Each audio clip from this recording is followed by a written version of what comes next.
Mumbai Indians versus Delhi Capitals వీళ్ళిద్దరి మధ్య match చాలా రసవత్తరంగా సాగుతుంది ప్రస్తుతానికైతే.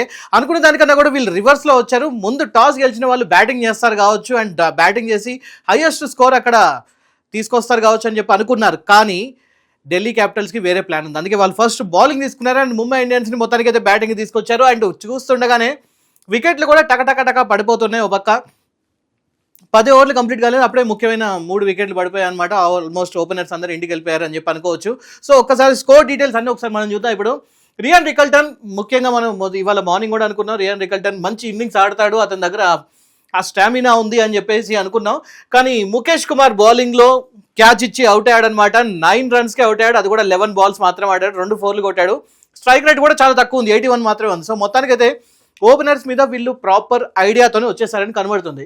అండ్ నెక్స్ట్ రోహిత్ శర్మ వచ్చి రాగానే పర్లేదు బాగానే ఆడుతున్నాడు అనిపించింది. అంటే ఒక రకంగా చెప్పాలంటే వింటేజ్ రోహిత్ శర్మ మనం చూస్తున్నామా అనిపించింది. కానీ రోహిత్ శర్మను కూడా Axar Patel 4th time out చేశారు. ఎప్పుడైనా సరే అక్షర్ పటేల్కి అతని రాడర్లో ఐపీఎల్లో ఎప్పుడు ఉండేది రోహిత్ శర్మ మాత్రమే.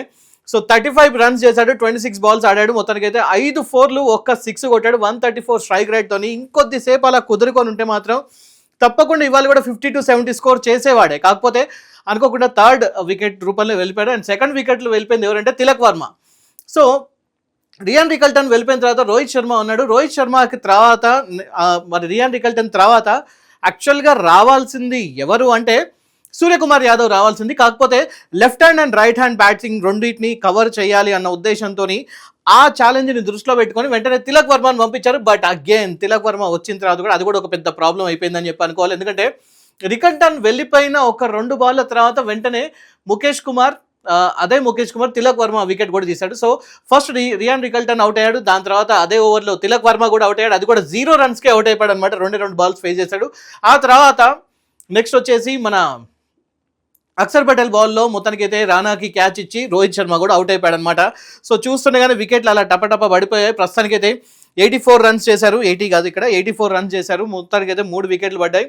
అండ్ కరెంట్ ఇప్పుడు వచ్చిన న్యూస్ ప్రకారం ఏంటంటే సూర్యకుమార్ యాదవ్ మెల్లగా కుదురుకుంటున్నాడు. కరెంట్లీ హీఈస్ ఆన్ 35 స్కోర్, ఇక్కడ 29 ఉంది కానీ 35 స్కోర్తోని ప్రస్తుతానికైతే ఇప్పుడు ఆన్ క్రీజ్లో ఉన్నారు. చూడాలి మరి బ్యాట్కి బాల్ సరిగా రావట్లేదు అని చెప్పి అంటున్నారు. కామెంటేటర్స్ కూడా ఏమంటున్నారు అంటే పిచ్ కొంచెం స్లోగా ఉంది, అంతగా బౌన్స్ దొరకట్లేదు. అండ్ మోర్ ఓవర్ బాల్ అనేది కొంచెం స్లో బాల్స్ కూడా వేస్తూ ఉన్నారు. అండ్ ఆ స్లో బాల్స్ ఆడే క్రమంలోనే రోహిత్ శర్మ కూడా అవుట్ అయ్యారు అని చెప్పి అంటున్నారు. సో అక్కడ పిచ్ పరంగా చూసుకుంటే మాత్రం కొంచెం చేంజెస్ అనేది ఉంది.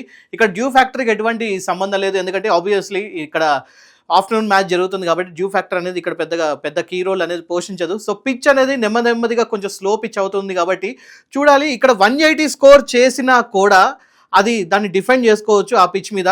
సో మరి వీళ్ళు మినిమం 180 స్కోర్ చేస్తారా లేదా అనేది ఇంకా మనం నెక్స్ట్ రాబోయే వీడియోలో నెక్స్ట్ మీకు చెప్తాను. So Mumbai Indians first innings complete అయిన తర్వాత వెంటనే మీ ముందుకు ఇంకొక వీడియో వస్తుంది కాబట్టి డూ వాచ్, సబ్స్క్రైబ్ చేసుకోండి, లైక్ చేసుకోండి. అండ్ ప్రతి వీడియో మీ ముందుకు రావడానికి వెంటనే ఆ గంట బటన్ ఉంటుంది కదా, దాన్ని వెంటనే క్లిక్ చేయండి. And what do you think, మొత్తానికి మరి ముంబై ఇండియన్స్ 200 స్కోర్ చేస్తారా, 180 చేస్తారా, ఆ మ్యాజిక్ ఫిగర్ ఎంత అనేది మీరు తప్పకుండా కామెంట్ రూపంలో తెలియజేయండి. మీ కామెంట్స్ కోసం నేను వెయిట్ చేస్తూ ఉంటాను.